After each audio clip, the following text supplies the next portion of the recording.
Deus se você está feliz nessa manhã. Aproveite que você está de pé, dê um abraço em 5 pessoas perto de você. Diga, é bom vê-la aqui essa manhã, isso. Preferencialmente, se tiver alguém que você não conhece aí pertinho de você, diga que privilégio, que alegria. Sejam todos muito bem-vindos à segunda celebração desse domingo. Que alegria recebê-los aqui nessa manhã. Baixa só um pouquinho aqui o meu retorno. Isso, coisa boa. Nós temos a alegria hoje de receber aqui líderes de todas as coordenações. Nossa igreja, ela opera em 70 coordenações de trabalho da igreja em Belém. E que privilégio nós temos de hoje poder recebê-los aqui, podermos ter comunhão juntos, podemos compartilhar um pouco da palavra e celebrar coisas boas que o Senhor tem feito no nosso meio. Quantos aqui têm motivos para agradecer a Deus? Levante suas 2 mãos para os céus. Só agradeça a Ele durante 1 minuto. Você pode fazer isso agora? Levantar um clamor de gratidão agora. Ele, a maior arma é essa, é a nossa gratidão. Adoração é a exaltação da gratidão. Pai, nós te agradecemos. Te agradecemos pela vida, pela saúde. Te agradecemos pela comunhão. Te agradecemos pela salvação, pelo perdão dos nossos pecados.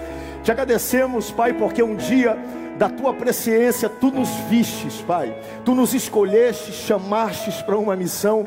E aqui estamos nós diante da tua presença. Seja adorado nessa manhã. Fala a cada coração, Pai. Quebra as barreiras, que possamos sair desse lugar dizendo verdadeiramente o Senhor falou aos nossos corações. Muito obrigado, Pai, por esse dia abençoado que nós te pedimos e te agradecemos no nome forte de Jesus. Amém, amém. De pé como você está, pegue sua Bíblia, abra ela comigo no livro de Filipenses capítulo 4. Hoje nós vamos fechar essa série de estudos aqui no livro de Filipenses. Hoje, em todos os nossos tempos, nós estamos estudando Filipenses capítulo 3. Aqui no tempo central, no culto das 9 da manhã, nesse horário, nós adiantamos uma lição para que durante a semana toda essa lição fique sendo apresentada na Boas Novas e os professores se preparem. Então hoje nós vamos dar uma olhadinha, vamos fechar essa série de estudos. Pode colocar aqui para minha face. Nosso tema hoje é a vida cristã triunfante e grata. Por isso que nós abrimos agradecendo a Deus pela sua bondade, pela sua misericórdia. Nosso texto áureo se encontra em Filipenses capítulo 4, versículo 13. Se você conseguir ler aqui, ó, diga bem forte comigo. Vamos ler todos juntos? 1, 2, 3. Mais uma vez. O tema do nosso estudo hoje é Filipenses capítulo 4. O pastor Samuel olhou aqui para mim quando eu não falei Filipenses capítulo 4, a vida cristã triunfante e grata. E a nossa verdade prática diz: a graça de Deus assume a dimensão da nossa luta e nos habilita a enfrentar o que for necessário. Isso tem sido verdade na sua vida? É a graça que te habilita, que cuida de você. E hoje eu quero convidar você a ler comigo. Nós vamos ler o versículo 1 ao 23 do capítulo 4. Então quero pedir que você limpe a sua voz, leia bem forte, pegue sua Bíblia. Nós não colocamos essa parte da ministração aqui na tela pelo hábito da gente poder manusear. Ler da Bíblia, você pode fazer do celular. Mas abra agora comigo, Filipenses 4. Eu vou ler o primeiro e você vai ler o segundo bem forte. Portanto, meus irmãos amados e muito saudosos, minha alegria e coroa, sim, amados, permanecei desse modo firmes no Senhor.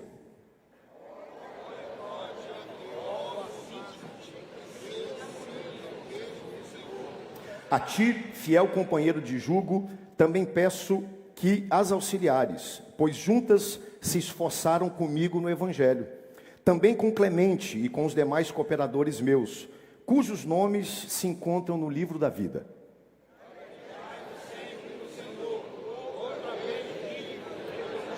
Seja a vossa moderação conhecida de todos os homens, perto está o Senhor.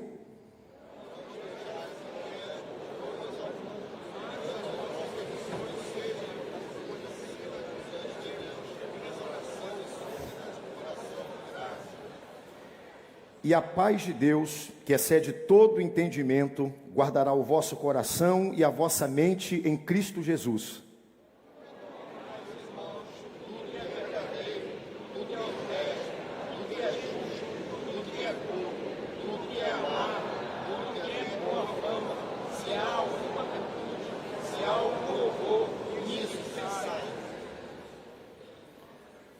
O que também aprendestes e recebestes, e ouvistes e vistes de mim, isto praticai, e o Deus da paz será convosco.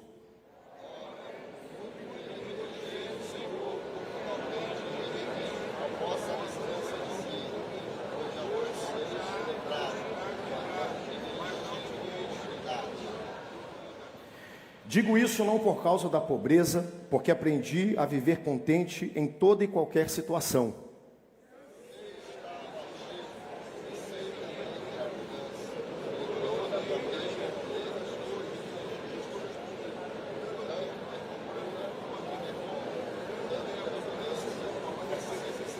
Tudo posso naquele que me fortalece.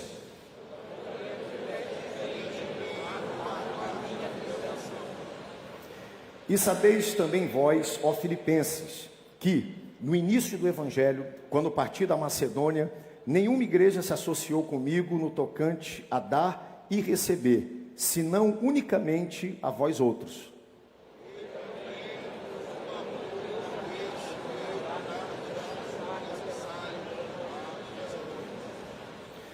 Não que eu procure o donativo, mas o que realmente me interessa é o fruto que aumente o vosso crédito.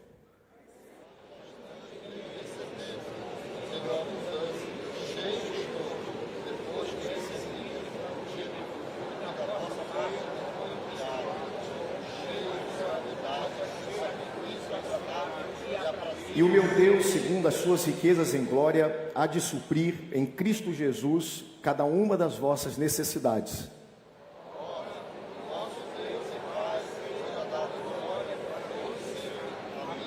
Saudai cada um dos santos em Cristo Jesus. Os irmãos que se acham comigo vos saúdam.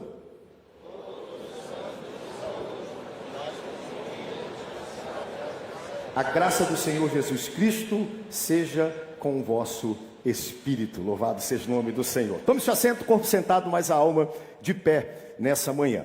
Filipenses é um livro interessante. Hoje nós estamos fechando essa série de estudos, e se eu pudesse resumir cada um dos capítulos que nós estudamos, capítulo 1, eu diria que ele fala da maravilha da vida cristã. E a maravilha da vida cristã chama-se amor. Filipenses capítulo 2 fala sobre o modelo da vida cristã. E nós olhamos o capítulo 2 e o modelo da nossa vida cristã. Qual é o nome dele? Jesus Cristo, nosso Senhor e Salvador. Capítulo 3 fala sobre o movimento da vida cristã, sempre para frente, olhando para o alvo. Então, capítulo 1 fala da maravilha, capítulo 2 do modelo, capítulo 3 o movimento. Capítulo 4, que nós vamos estudar hoje, fala das marcas da vida cristã. E o apóstolo Paulo vai destacar aqui que uma das principais marcas da vida cristã chama-se paz. Como defender, como proteger a paz que existe no nosso meio. E o tema fica muito claro quando a gente olha no sumário da nossa revista. Filipenses fala sobre a vida cristã. Mas antes disso, Filipenses é uma carta de gratidão, é uma carta de apreciação. Dizem que Filipenses é o livro mais feliz, mais alegre da Bíblia. É uma carta onde Paulo expressa todo o amor que ele tem por uma igreja que tinha 10 anos de idade, uma igreja que caminhou com ele, que orava por ele, que ajudava ele financeiramente, sem que Paulo precisasse pedir. Até os últimos dias da sua vida, essa igreja foi uma igreja que amou Paulo até o fim, e uma igreja a quem Paulo também, da certa forma, amou até o fim. Note que em Filipenses, e fechando, não há nenhum tipo de correção direta de conduta, não há nenhuma exortação doutrinária. O livro de Filipenses não é um livro que trata de nenhuma polêmica. Nós já estudamos outros livros e outras cartas aqui do Novo Testamento, como por exemplo 1 Coríntios, 2 Coríntios, onde Paulo precisou corrigir e confrontar algumas posturas no meio do povo. Mas nesse livro isso não acontece, a não ser, nós vamos olhar agora um pequeno caso onde Paulo ele roga, onde Paulo pede em favor de duas pessoas que estavam em desagrado dentro da igreja. Algo muito simples, muito direto, mas o foco dessa carta é o amor e a alegria que Paulo tinha por esse povo tão querido e tão especial. O capítulo 4, ele começa de uma forma interessante, porque a primeira palavra do capítulo 4 é portanto. Se você olhar na sua Bíblia aí, dê uma olhadinha, capítulo 4, versículo 1, portanto. Sempre que portanto aparece, é porque antes disso, portanto o quê? Antes disso vem algo. E o que vem antes do portanto? Vou pedir à equipe da mídia que abra comigo, por favor, Filipenses capítulo 3, versículo 20 e 21. O apóstolo Paulo fecha o capítulo anterior. E para a gente introduzir essa série de estudos e essa última porção, a gente tem que olhar os dois últimos versículos do capítulo anterior, para a gente entender o porquê vem do portanto, o que é esse elo de ligação. E Paulo diz assim, pois a nossa pátria está no céu, de onde também aguardamos o Salvador, o Senhor Jesus Cristo. E ele continua dizendo, o qual transformará o vosso corpo de humilhação para ser igual ao corpo da sua glória. O que Paulo propõe aqui? Primeiro, antes dele introduzir o capítulo 4. A primeira coisa que Paulo apresenta são dois pensamentos. O primeiro pensamento está no versículo 20. A nossa pátria está nos céus. Nós não somos daqui. Nós estamos de passagem. Nós sonhamos, edificamos, construímos projetos aqui na terra, mas Paulo deixa muito claro, porque lá na frente ele vai falar, alegrai-vos no Senhor. Outra vez eu digo alegrai-vos, e qual é a razão e o fundamento de tudo isso? Primeiro, a nossa pátria não está aqui, a nossa pátria está nos céus. Nós estamos de passagem por esse lugar, de onde também aguardamos o Salvador, e a Bíblia diz o nome dele, que é o Senhor Jesus Cristo, a quem nós esperamos. Segundo pensamento que Paulo apresenta aqui, está no versículo 21, e ele diz, o qual transformará o nosso corpo de humilhação. Nós estamos numa série de estudos, vamos falar também sobre 1ª e 2ª Tessalonicenses, e no livro de Tessalonicenses nós vamos falar sobre o arrebatamento da igreja. Nós vamos falar quando tudo isso aí vai se tornar verdade na nossa vida, quando primeiro, nós vamos herdar essa pátria que está construída no céu, para que eu e você possamos morar lá, e segundo, quando nós vamos receber esse corpo glorificado, qual transformará o nosso corpo de humilhação para ser igual ao corpo da sua glória, segundo a eficácia do poder que ele tem, até subordinar todas as coisas assim. Eu e você receberemos um novo corpo. Diga isso para quem está perto de você, eu e você receberemos um novo corpo. Um novo corpo, um novo corpo. Esse corpo, ele não vai cansar. Esse novo corpo não vai ter enfermidade. Esse novo corpo não vai ter queda de cabelo para quem já perdeu os cabelos. Esse novo corpo não envelhece, não tem rugas. Esse novo corpo, ele não vai ganhar peso, você não vai precisar se preocupar com isso. Não vai ter câncer, não vai ter depressão, não vai ter ansiedade, não vai ter marca-passo, não vai ter hipertensão. Esse corpo será glorificado e perfeito. E ele começa dizendo isso para cada um de nós. Pense comigo, a melhor época da sua vida. Qual foi a época onde fisicamente você estava vivendo o melhor estágio? Pensa essa época, né? 25 anos, 35 anos de idade. Agora pegue essa época onde você não tinha dores, não tinha limitações, cabeça pensava bem, funcionava bem. Pensou? Multiplica por 10. Multiplicou? Agora multiplica por 1000. Multiplicou? Agora pense, tudo isso para sempre na presença do Senhor é o que Ele vai vir preparar para cada um de nós. Ele fala que nós temos um lar. Tem um barulho aqui, tá, gente? Nós temos um lar que foi preparado e temos também, ao mesmo tempo, o apóstolo Paulo diz aqui que nós temos um corpo, um novo corpo. E com esse corpo em mente, ele começa o capítulo 4. Capítulo 4, versículo 1, a primeira frase diz, portanto. E olha só os adjetivos que o apóstolo Paulo agora usa para descrever essa igreja em Filipos. Novamente, quando a gente pensa em Paulo, muita gente lê Paulo, imagina o apóstolo Paulo, pode colocar para mim aqui o versículo 1, como sendo uma pessoa muito dura, uma pessoa muito direta. E de fato Paulo, quando ele queria corrigir, ele sabia corrigir muito bem. Quando Paulo queria exortar, ensinar alguma coisa, Paulo sabia exatamente como fazer isso. Mas tem gente que às vezes descreve Paulo como sendo alguém distante, longínquo. A gente lê o livro de Romanos e pensa, poxa, Paulo é tão inteligente, o entendimento de Paulo está tão lá na frente que a gente não consegue chegar perto.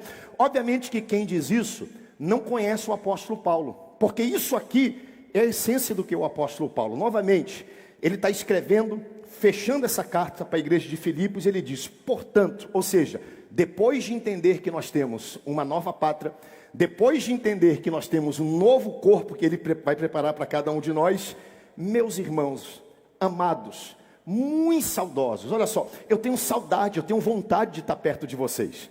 Já fazia 5 anos que Paulo não pisava em Filipos. Paulo passou um período lá, Paulo viajou, Paulo estava em Roma, dentro da prisão, eles não sabiam o que estava acontecendo, e chega uma carta de Paulo dizendo, olha, vocês são amados, eu estou com saudade de cada um de vocês, vocês são a minha alegria e a minha coroa, sim, amados, permanecei desse modo, firmes no Senhor. Olha só o tipo, a linguagem que Paulo agora descreve para a comunhão que ele tinha com esses irmãos.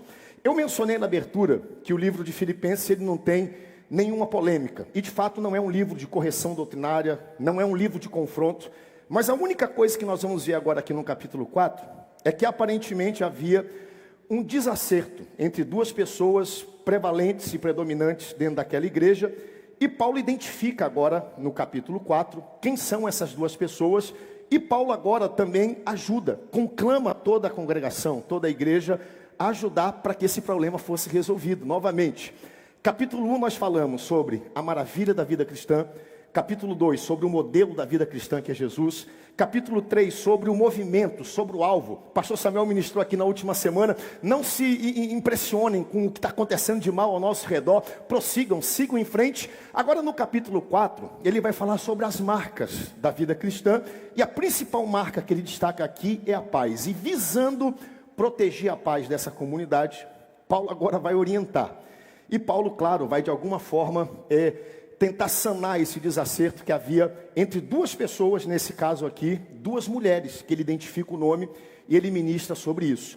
Eu estava lendo isso essa madrugada e eu lembrei de algumas coisas interessantes. Eu cresci na igreja. Na verdade, quando cresci não, nasci dentro da igreja. Hoje eu tenho aqui a irmã mais nova do papai que está aqui, a Tiliabe. Não sei se dá para mostrar aqui Todos nós, na verdade, nascemos e crescemos dentro da igreja. Eu nasci debaixo de banco, nasci sendo carregado. Está aqui a minha tia querida, irmã mais nova do papai. Quero pedir um aplauso a Deus pela vida dela. Está vindo lá do Amazonas. Bota aí na tela para a gente, para nos visitar. E nós crescemos na igreja, ok? E quando a gente começou essa jornada, eu lembro que nós éramos literalmente obrigados a vir à igreja. Nós vínhamos para a igreja por quê? Porque tinha que vir, não era opcional. No lar da família Câmara, domingo de manhã, dia de escola dominical, não era, pastor Edson, opção não participar da escola dominical. Porque hoje a gente tem alguns lares onde a criança acorda, meu filho, quer ir para a escola dominical, né? Meu filho, quer leitinho, está com vontade de ir para a igreja? Deixa eu dizer para você, criança em domingo e sábado não vai ter vontade de acordar cedo. Não vai ter vontade de sair para lugar nenhum. Na nossa casa, como é que funcionava? Domingo de manhã, dia de escola dominical, papai acordava cedo. Lá em Manaus ainda, a gente era criança, nosso quarto tinha uma janela gigantesca que dava de frente para o sol, aquele sol escaldante, pior do que o sol de Belém. E o papai acordava, a primeira coisa que ele fazia, eu já falei isso aqui no Tempo Central, ele pegava o som, ele colocava um disco naquela época do Nelson Ned. Quem é que lembra do Nelson Ned, né? Cristo é a pedra viva, pedra de esquina, pedra angular, nunca estou sozinho, Cristo é o meu caminho, nele tenho paz. Essa rocha é Cristo, todo imprevisto pode resolver. Todos os meus pecados serão perdoados. Tem poder, Cristo tem poder e sabe lutar. Ele é poderoso, ele é o leão da tribo de Judá. Como é que eu sei isso? Porque esse hino, ele me caçou a minha infância toda domingo de manhã.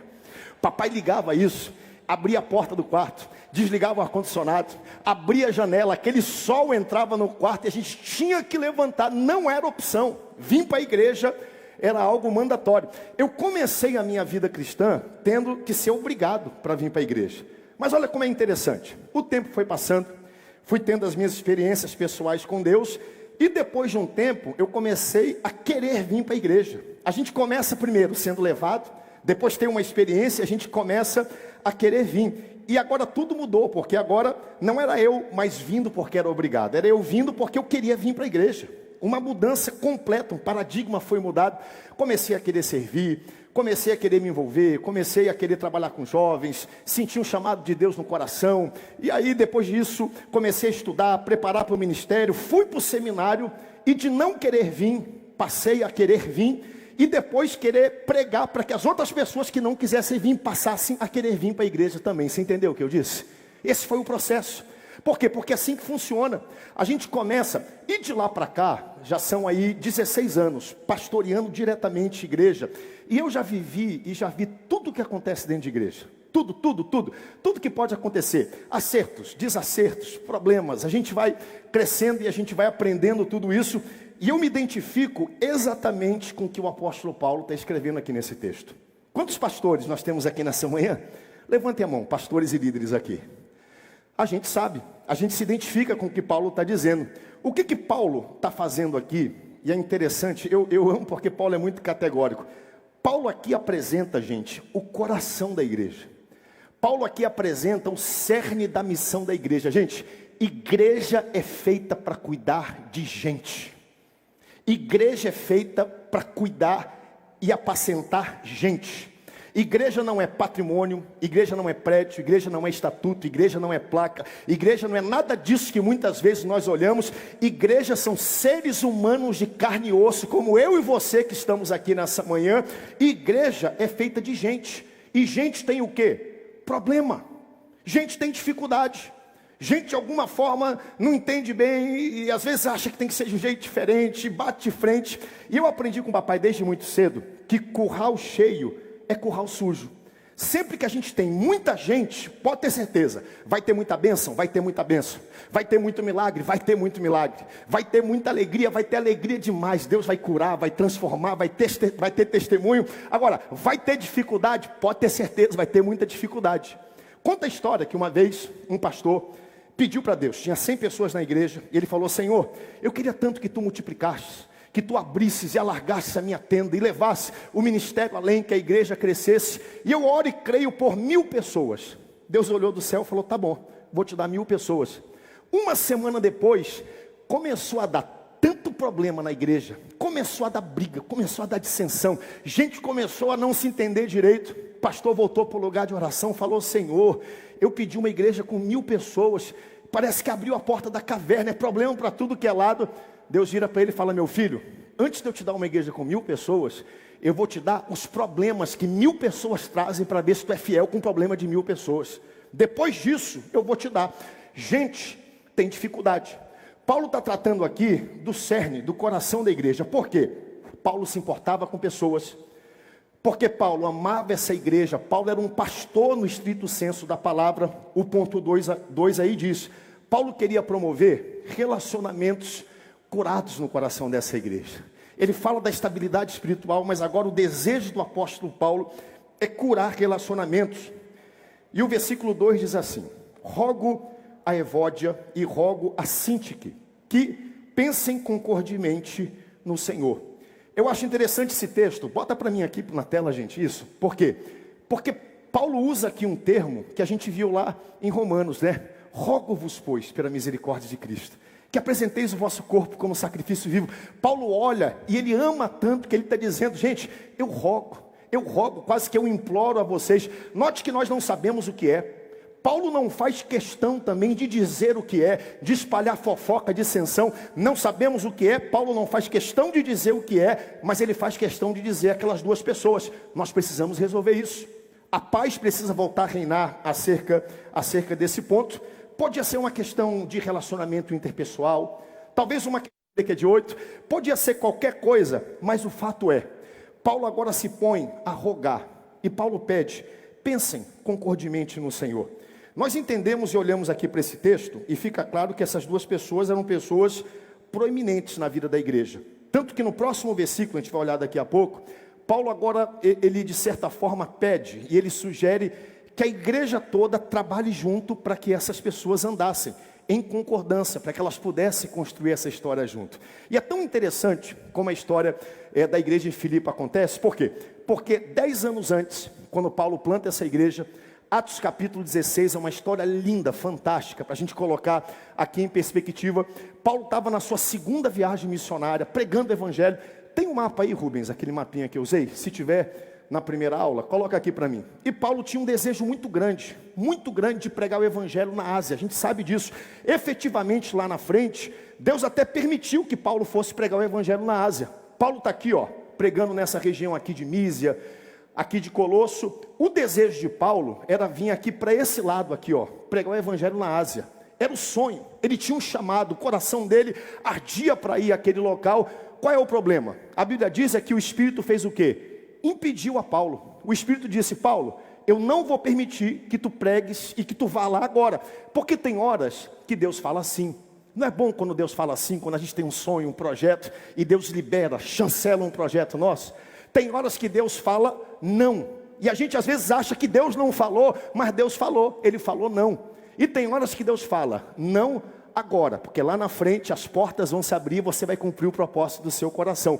Foi o que ele disse para Paulo. Ele falou para Paulo, Paulo, tu estás aqui, tu queres vir aqui para o outro lado, então espera um pouco. A Bíblia diz que Paulo vai aqui para a cidade de Troade e Paulo para. Paulo para ouvir a voz de Deus. Porque tem momentos que nós também precisamos parar para o quê? Para ouvir, entender que Deus tem uma direção. E eu posso dizer algo do céu para o seu coração nessa manhã? Deus sempre tem uma direção para liberar sobre a sua vida. E a direção de Deus é a melhor direção. Ele sempre tem uma palavra. Paulo está em Troade esperando Deus falar. Já pensou se alguém encontra Paulo andando na rua? Paulo esperando uma palavra de Deus, uma direção de Deus. E alguém chega perto de Paulo e fala assim, Paulo, conta para mim, Paulo, qual é o próximo passo? Paulo, pastor Araújo vai ser Paulo hoje aqui nessa manhã. Paulo, conta para mim, já que tu foste ao terceiro céu, já que tu teve revelações, coisas que não são dignas de serem contadas. Paulo, conta para mim o que Deus está colocando no teu coração para essa estação. E aí Paulo falaria para essa pessoa, rapaz, eu até queria te contar, mas eu não sei. Imagina só alguém olhando para Paulo, mas pera lá, Paulo, tu escreveu metade do Novo Testamento, tu subistes ao céu, tu plantaste igreja por todo lugar, como é que tu não sabe qual é a direção que Deus tem para a tua vida? Porque é assim, tem horas que Deus bota a gente na antessala, tem hora que Deus bota a gente no processo. Quando Deus não abre a porta e não fala, é porque Ele está trabalhando o seu coração, preparando o seu coração para fazer aquilo que precisa ser feito. Deus segura Paulo um pouquinho lá naquele lugar, e Paulo está aqui na cidade de Troade. E enquanto Paulo está dormindo, ele tem um sonho. E o sonho é um varão macedônio. Varão macedônio, Macedônia é essa região aqui, ó. Ele está aqui do outro lado, Macedônia está aqui. Varão macedônio diz para Paulo, Paulo, atravessa aqui e nos ajuda. Paulo atravessa aqui e vem ajudar a gente a pregar o evangelho aqui. Imagina só, Paulo levantou no outro dia, cheio do Espírito Santo, Deus falou comigo, tem uma direção, eu queria ir aqui para o outro lado, a direção oposta, pregar o evangelho aqui na Síria, mas se Deus está me mandando para Macedônia, é para Macedônia que eu vou e as portas vão se abrir na Macedônia. Paulo atravessa, quando Paulo chega do outro lado, não tem varão macedônio nenhum. Todo mundo gostaria de ter um Waze desse, né? Já pensou? Paulo atravessa do outro lado, ele chega, e aí está lá o varão macedônio dizendo, Paulo, aqui estou eu, vou guiar o caminho para você. Não tem varão macedônio nenhum. Paulo chega do outro lado, e quando Paulo enxerga, tem um ribeiro, tem um rio lá, e naquele rio, um grupo de mulheres estão fazendo uma reunião abençoada de oração. Paulo entende, não tem varão macedônio, mas Deus chamou, ele vai lá, prega o evangelho, e aquelas mulheres aceitam a Jesus, entregam a vida a Jesus. Dentre elas, uma mulher chamada Lídia. Paulo continua entrando na direção da cidade de Filipos, está aqui, ó, saiu de Troade, atravessou para a região da Macedônia, para Filipos. Quando Paulo está lá, uma moça com espírito de adivinhação, lembra da história? Dava muito dinheiro, muito lucro aos seus donos. Encontra o apóstolo Paulo, e uma coisa de verdade ela fala. Paulo está andando pela cidade, ela começa a apontar e dizer, olha, esses homens são servos do Deus Altíssimo, e eles pregam a mensagem da verdade. Ela começa a dizer aquilo. Paulo entende que essa moça vivia oprimida por um espírito maligno. Paulo expulsa o demônio dessa menina. Os donos perdem o lucro, denunciam Paulo. Paulo vai parar na prisão. Atos capítulo 16. Junto com ele, Silas está na prisão. Meia-noite. Paulo poderia estar chateado. Paulo poderia ter todas as razões para questionar Deus, murmurar com Deus. Paulo poderia dizer, eu queria ir para o outro lado, eu nem queria estar aqui em Filipos, não era projeto meu. Amigo, não era projeto de Paulo, mas era projeto de Deus, e a agenda de Deus é indesculpável na nossa vida. Quando Paulo chega à meia-noite, a Bíblia diz, ao invés de murmurar, ao invés de reclamar, ao invés de fazer um monte de coisa, meia-noite, Paulo e Silas começam a louvar, a glorificar o nome do Senhor. O terremoto bate naquela prisão, abre as cadeias, aquele carcereiro olha e fala, os presos importantes, eles sumiram, se evadiram, ele se prepara para tirar a própria vida. Paulo diz, olha, estamos todos aqui nesse lugar, e o carcereiro chega, entende que algo poderoso de Deus aconteceu naquele lugar, e pergunta para Paulo e Silas, o que eu preciso fazer para ser salvo? E nós conhecemos a resposta, crê no Senhor Jesus e será salvo, tu e toda a tua família, louvado seja o nome do Senhor. Agora vamos lá, primeiro encontro de Paulo foi com as mulheres. Há quem diga que essas duas mulheres talvez fossem parte daquele grupo que lá estavam. Por quê? Porque eram pessoas importantes. prevalentes naquela igreja. Versículo 3, olha como o apóstolo Paulo aqui, ele começa a descrever essas duas mulheres. A ti, fiel companheiro, versículo anterior ele identifica, ele diz, a ti, fiel companheiro de jugo. Ele escreve para alguém, nós não sabemos quem é, alguém que ajudava, que cooperava com ele. Diz assim, também peço que as auxilies, ou seja, aquele problema interpessoal, pois juntas se esforçaram comigo no evangelho, foram cooperadoras. Paulo está falando aqui de duas obreiras, Paulo está falando aqui de duas ajudadoras que plantaram aquela igreja juntamente com ele. Quem aqui pode glorificar a Deus pelas pastoras, pelas obreiras, líderes que Deus levanta no meio da igreja? Ele diz, pois juntas se esforçaram comigo no evangelho. E ele coloca, também com Clemente e com os demais cooperadores meus. E aqui está a cereja do bolo. Ele fala, é verdade, a igreja é linda, vocês são amados, vocês são preciosos. No meio aqui e ali tem um problema, tem algum problema de pessoas que não se entendem, sabe? Mas eu peço para vocês, olha, ajudem uns aos outros. E ele continua dizendo, também peço a Clemente com os demais cooperadores meus, cujos nomes, Paulo está dizendo, todos esses, o nome dele, o nome de Sintique, o nome da outra, o nome de Clemente, o nome de todos eles, cujo nome de todos eles se encontra no livro da vida. Louvado seja o nome do Senhor. Posso dizer algo para você nessa manhã? Seu nome está escrito no livro da vida. Nós podemos passar por dificuldades, mas a melhor coisa é saber que o meu nome, o seu nome, nosso nome, nós não vamos para o inferno, nós vamos para o céu. Nosso nome está escrito no livro da vida.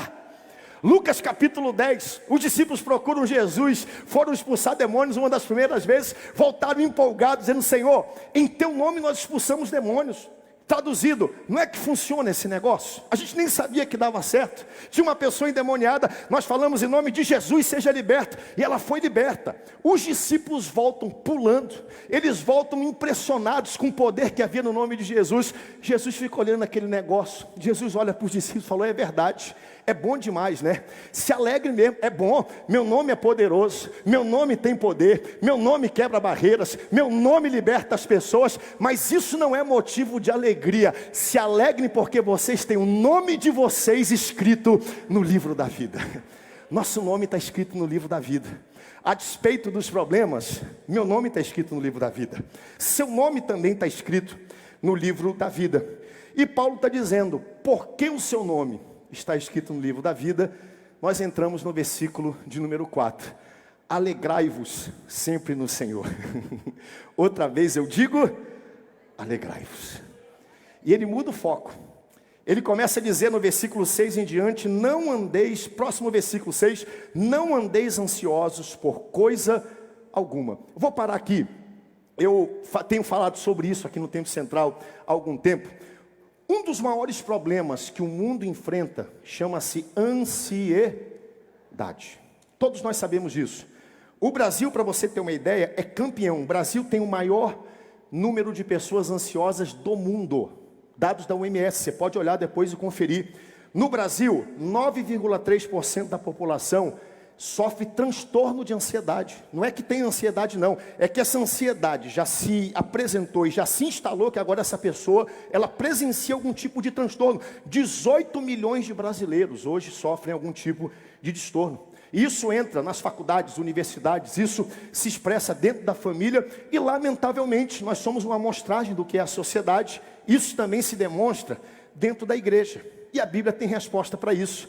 Filipenses capítulo 4, versículo 4 em diante, Paulo diz, alegrai-vos sempre no Senhor. Outra vez eu digo, alegrai-vos. Seja a vossa moderação conhecida de todos os homens, perto está o Senhor. E ele continua dizendo, não andeis ansiosos por coisa alguma. Coloque a mão no seu coração. Não andeis ansiosos por coisa alguma, diz a palavra. Não andeis ansiosos por coisa alguma.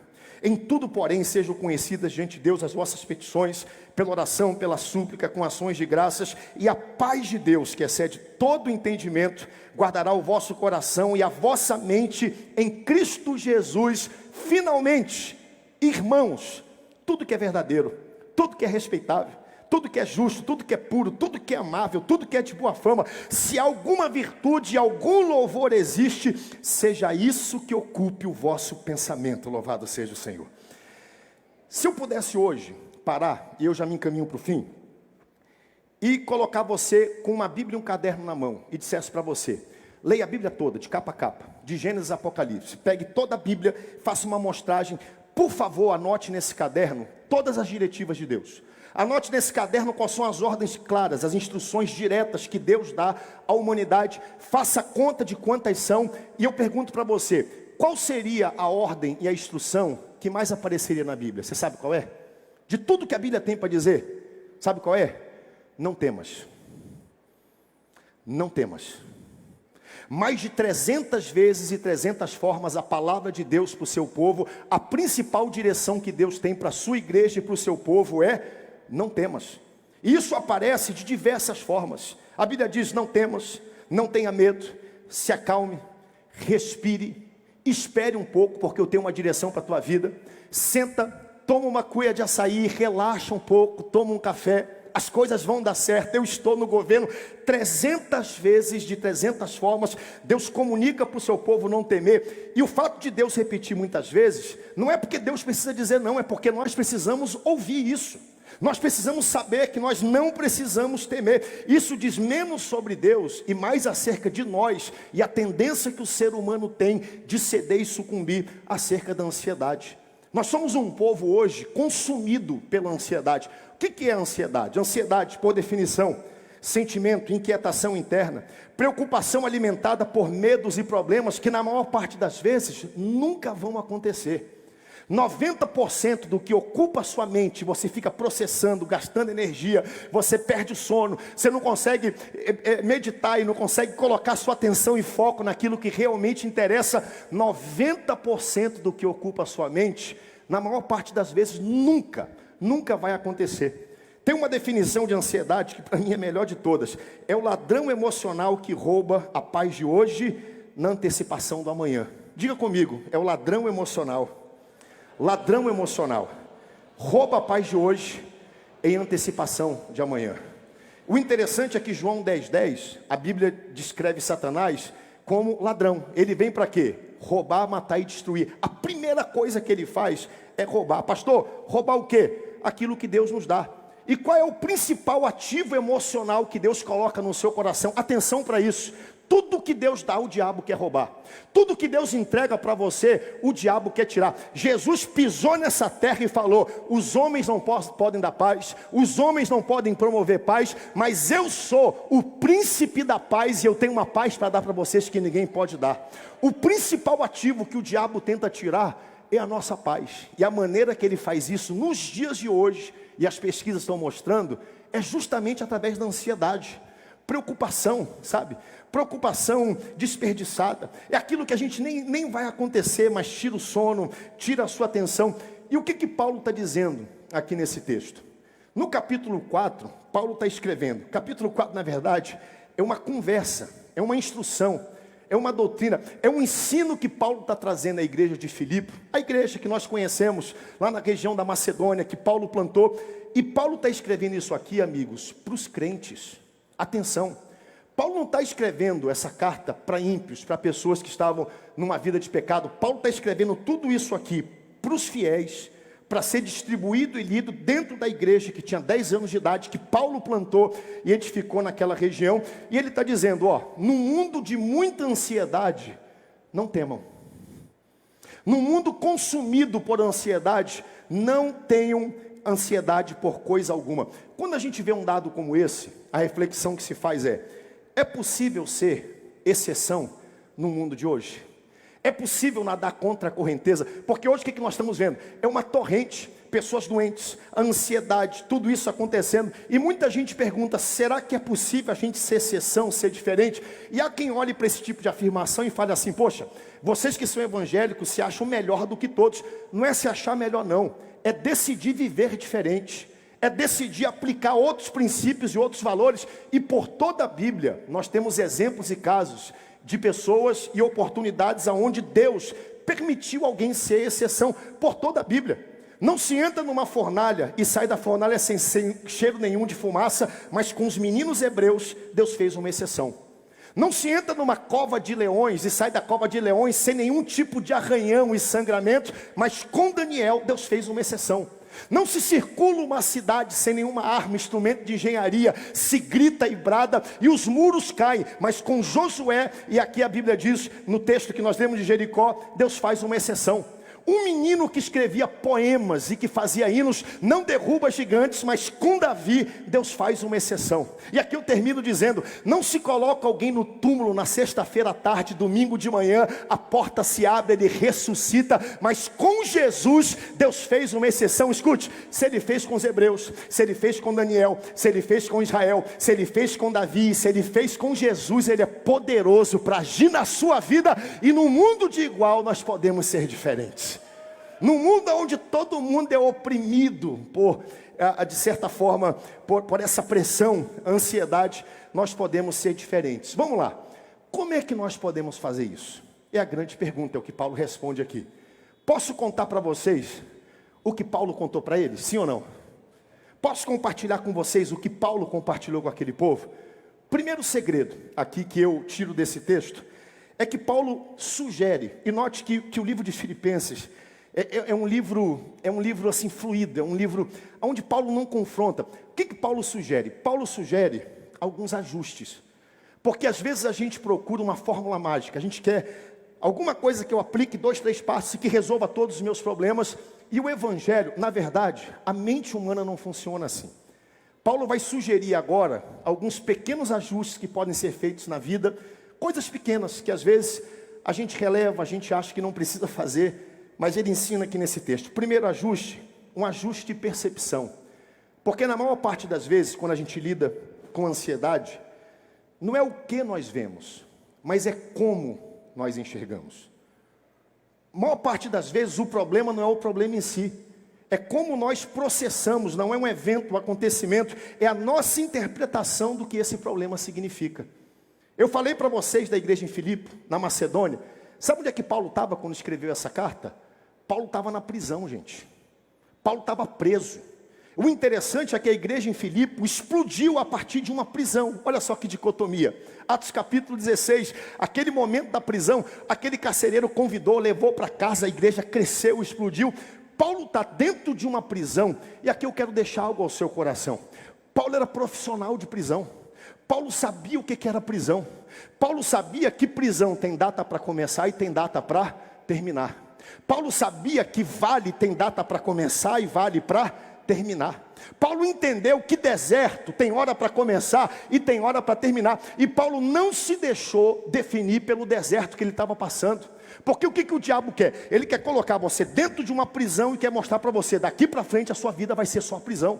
Daqui para frente não tem mais perspectiva, daqui para frente não tem mais vida. E Paulo entendeu, eu estou na prisão, mas meu coração está livre, a minha mensagem está livre, amanhã eu estou livre. E eu não me deixarei definir pelo momento que eu estou passando. Outro dia um irmão me procurou, e eu até postei isso. Ele falou, pastor, estou passando pelo deserto. Pastor, estou passando por um momento difícil. Pastor, eu saí do deserto, será que Deus me aprovou? Eu falei, meu amigo, se tu tivesse sido reprovado, tu nem sairia do deserto. O deserto tem dia para começar, tem dia para terminar, e assim funciona a nossa vida. Um ajuste de percepção. Escute, o que você está passando hoje de muito bom não define a sua vida. E o que você está passando hoje de muito ruim não define a sua história. Dê um brado de glória a Deus por isso. Ajuste de percepção. Segundo, ajuste de adoração. Está no texto, capítulo 4. Alegrai-vos sempre. Eu estou falando há quanto tempo, gente? Me ajuda aqui que eu perdi a... Tá bom, obrigado. Ele diz assim, alegrai-vos sempre no Senhor. Outra vez eu digo, me acompanha aqui por favor, alegrai-vos sempre no Senhor. Outra vez, note que Paulo está dizendo, alegrai-vos sempre. O desafio da alegria é se alegrar no Senhor. Outra vez eu digo, alegrai-vos. Esse é o grande desafio. Por quê? Porque a adoração é a prática da gratidão. Não é de vez em quando. Não é quando eu sinto vontade, não é quando as coisas estão fluindo, quando as coisas estão pagas, quando tudo está bonito, quando a família está bem, quando a igreja está fluindo, quando os negócios estão arrebentando, as metas estão sendo batidas, não. É também nesses dias, mas quando não dá certo, alegrai-vos sempre no Senhor. Outra vez eu digo, alegrai-vos. É o ajuste e a percepção da adoração, é a gente encarar a adoração como uma disciplina espiritual. Isso aqui é muito importante. A Bíblia tem algumas disciplinas, e eu quero propor para você. Por exemplo, tem lugares da Bíblia, que a Bíblia fala que tem coisas que só vão acontecer com oração. Você concorda com essa afirmação? Que tem coisas que só acontecem com oração? É uma disciplina espiritual. Tem lugar que a Bíblia fala, tem coisa que vai acontecer com oração, somada ao quê? Ao jejum. Você concorda com essa afirmação? É uma disciplina espiritual, nós entendemos, a gente sabe disso. Se eu não orar, não acontece. Se eu não pedir direção de Deus, a porta não abre. Se eu não pedir uma orientação, uma iluminação de Deus através da busca, da oração, eu não vou chegar. Aí tem coisas que são um pouco mais difíceis, a gente soma o jejum a isso, e nós entendemos isso como uma disciplina espiritual. Só que eu acredito, olhando para a Bíblia, estudando a Bíblia, que o louvor também é uma disciplina espiritual. Tem cadeias que só vão quebrar através do louvor. Tem muralhas que só vão ruir na nossa vida quando nós abrirmos a nossa boca, louvarmos ao Senhor em tempo, fora de tempo, de todas as formas, mas louvar de verdade. Louvar o Senhor como uma disciplina espiritual. E a Bíblia fala muito de adoração, gente. Tem um livro da Bíblia inteiro, que é o livro de Salmos. O livro de Salmos é um livro lindo, é um livro de poemas. Salmo diz, adora ao Senhor. Está triste? Adora ao Senhor. Está feliz? Adore ao Senhor. Ah, mas está tudo dando errado, não tem problema. Faz uma música de lamento, lamenta, mas deixa isso sair da tua alma. Adora ao Senhor em todos os momentos. Como é que eu adoro? Adora com palma, adora com pulo, adora com dança, adora com instrumento, adora de todo jeito. Pastor, eu sou uma pessoa retida, não gosto. Não tem problema, você sabe respirar. Tudo aquilo que tem fôlego, louve ao Senhor. Adoração como uma disciplina espiritual. Por toda a Bíblia, meus irmãos, por toda a Bíblia, se você olhar, adoração é algo que Deus escolheu para trazer alegria. Alegria.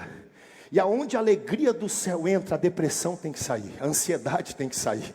Aonde esse lugar é ocupado, por toda a Bíblia, adoração é um instrumento de alegria. Adoração não me dá as coisas de Deus, mas adoração me dá a presença do próprio Deus no nosso meio. Salmo 22, versículo 3, a Bíblia diz que Deus habita no meio dos louvores. A Bíblia diz que Ele é entronizado no meio dos louvores. Como é que funciona esse negócio?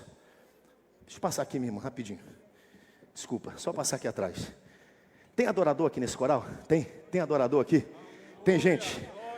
Deus fica olhando, e aonde tem adorador, Ele bota um trono e Ele senta bem no meio daquele lugar que Ele está lá.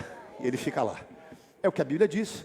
Que Deus, Ele é o quê? Entronizado no meio dos louvores. Você quer convidar Deus para a sua situação? Adore a Ele. Adore a Ele. Tem adorador aqui nesse setor aqui? Tem? Pois é. Se tem adorador, ele pega e ele senta bem aqui, ó. E ele fica bem no meio. Obrigado. E ele recebe o louvor e a adoração, por quê? Porque Deus, Ele é o quê? Entronizado no meio dos louvores. Entronizado. Entronizado. Você quer que Deus entre na sua casa? Faça da sua casa um lugar de adoração. Você quer que Deus entre no seu trabalho? Faça do seu trabalho um lugar de adoração. Aquele lugar não é um lugar de peso, é uma porta de provisão que Deus abriu para a sua vida, para abençoar a sua casa, a sua família. E tudo que precisa para a atmosfera mudar é a glória de Deus tomar conta daquele lugar. E isso acontece através da adoração. Imagina só, Manassés está aqui. Gosta de açaí, Manassés? Mas muito açaí ou pouco? Conta a verdade para mim. Vire para quem está perto de você, dê um sorriso para essa pessoa. Dê um sorriso. Pergunte-se para ela, lembra aquele açaí que você me prometeu? É hoje, paga hoje, cara. Aplica a mensagem do pastor logo hoje.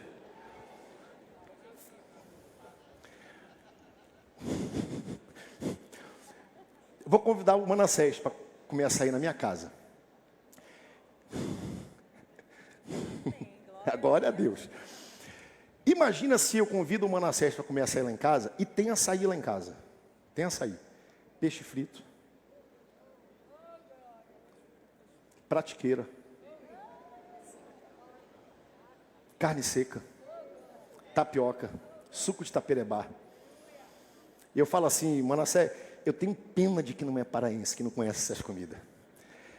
E eu falo assim, vamos lá em casa comer tudo isso. Tem um cardápio bonito que a Luana preparou. Não tem, amor, lá em casa tudo isso? Ela vai preparar. E aí o Manassés chega lá em casa, que é hoje, cara. Se o Suruca tivesse aqui, meteu Deus aí, eu vou lá, é hoje. E o Manassés chega lá em casa, eu vou para o quarto. Ou seja, eu estou na casa tem açaí, peixe frito, tudo que eu preciso e quero está na casa, mas eu não tenho acesso. Por quê? Porque o dono da casa não está lá para me servir.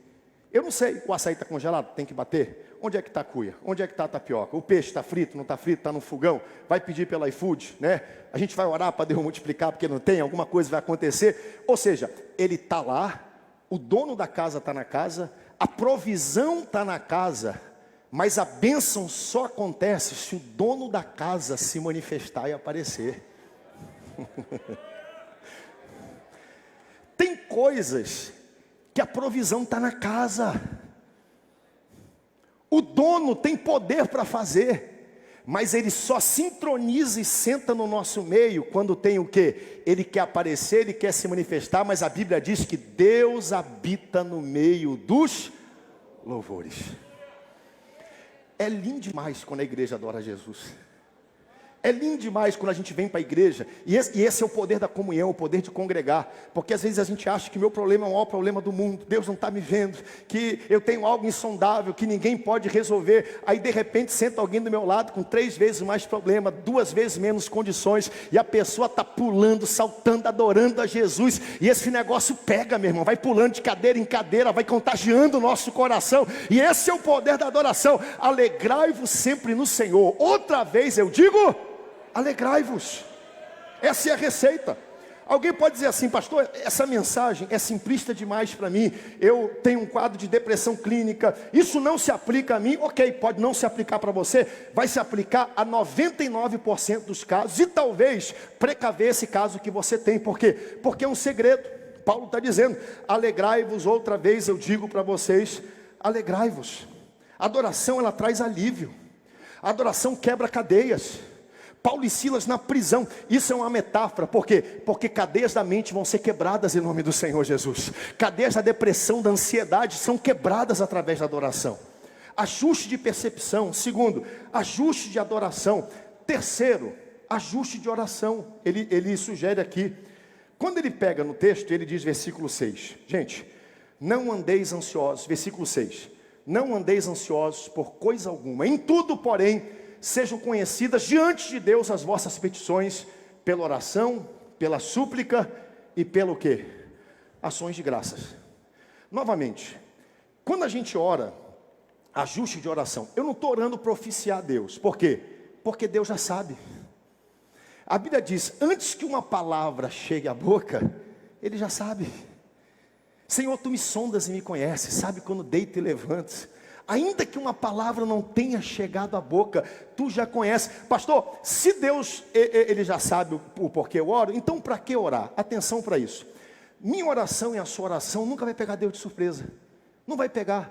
Nunca vai ter uma oração que Deus vai olhar do céu, vai colocar a mão na boca e vai dizer, rapaz, eu não sabia disso. Olha que coisa, olha, eu não sabia que era tão ruim assim. Não tem. Deus já sabe. Antes de você falar, Deus já sabe.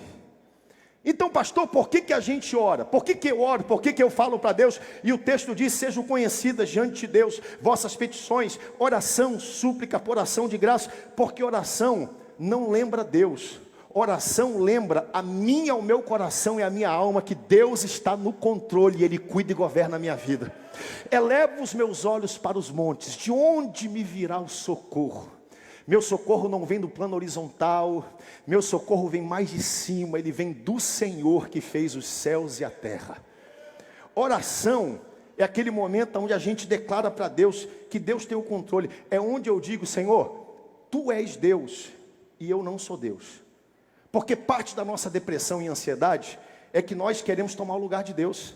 A gente quer controlar tudo.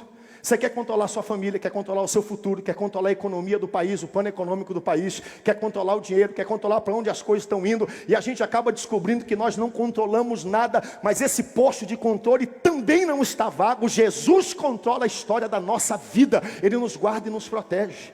Oração é aquele lugar onde nós colocamos isso na mão de Deus, na mão de Deus. Então eu falei de ajuste de percepção, falei de ajuste de adoração, falei de ajuste de oração. Por fim, ele termina dizendo aqui, um ajuste de ações. O engraçado, pastor, entendi, eu não estou no controle, Deus está no controle. Quantos aqui descansam no fato de que Deus está no controle da sua vida? Você descansa nisso? Você tem alguma razão para achar que Deus não tem o seu melhor interesse em mente? Quem teria o seu melhor interesse em mente a não ser Deus? Seja sincero. Você? Lembra daquela vez que você entrou naquele relacionamento que você achava que aquilo era a salvação da sua vida? Feriu o seu coração, terminou num problema seríssimo, mas você achava que você estava certo. Por quê? Porque nem você tem o seu melhor interesse em mente. Lembra daquela sociedade, daquele negócio que você entrou sem consultar Deus, porque o seu coração, e você achava que aquilo era a solução dos seus problemas, quebrou, deixou uma dívida, um estrago, atrasou sua vida 5 anos, mas quando você estava fazendo, você achava que aquilo era para o seu melhor interesse, mas não era. Por quê? Porque não tem ninguém mais interessado na sua alegria do que o Deus que você serve. Melhor interesse. Ele termina dizendo, e eu amo porque o texto diz, finalmente. E eu vou encerrar com isso. Finalmente, ele vai concluir e vai dizer. Na verdade, vamos botar para o versículo 7. Bota para mim aqui o versículo 7. Bota aqui na tela da frente para mim também, Rubens, por favor. E a paz de Deus. Olha que coisa linda. Jesus disse, deixo-vos a minha paz vos dou. Não a dou como o mundo dá. E a paz de quem? É a paz de Deus. Qual é a descrição dessa paz? É a paz que é de Deus, não é minha, não é sua, não é de um plano econômico, não é de uma proposta, é a paz de Deus. E como é que é a paz de Deus? Ela excede todo entendimento. É uma paz que eu tenho que receber pela fé. Por quê? Porque se eu tentar descrever para você, criatura, você não entende. Porque ela excede todo entendimento. É uma paz que é ministrada, e quando ela é ministrada, eu simplesmente recebo pela fé, ando nela pela fé, creio nela pela fé. Por quê? Porque ela excede todo o entendimento e ela guardará o meu coração e a minha mente em Cristo Jesus. Não tem explicação. E aí ele diz no versículo 8, finalmente, fechando, irmãos, tudo que é verdadeiro, tudo que é respeitável, tudo que é justo, tudo que é puro, tudo que é amável. Por que eu estou dizendo isso? Porque o que você bota para dentro, você vai botar para fora. Violência entra, violência sai. Xingamento entra, xingamento sai. Pressão entra, pressão sai. Vida entra, vida sai. Bênção entra, bênção sai. Unção entra, unção sai. Adoração entra, adoração sai. Finalmente, tudo que é verdadeiro, tudo que é respeitável, tudo que é justo, tudo que é puro, tudo que é amável, tudo que é de boa fama, se alguma virtude há e se algum louvor existe, pensai nessas coisas. Seja isso que ocupe o vosso coração. A gente precisa encher a nossa mente. Tem dias, a Luana fala isso sempre, eu já levanto conectado. Eu levanto conectado e vou deixar as crianças de manhã e já boto o jornal, e boto o café da manhã, e boto podcast. E aí o podcast dizendo, está acontecendo guerra em tal lugar, pressão em tal lugar, morreu tanto em tal lugar. É tanta pressão, coisa chegando, e eu já entendo, opa, peraí, preciso colocar um freio.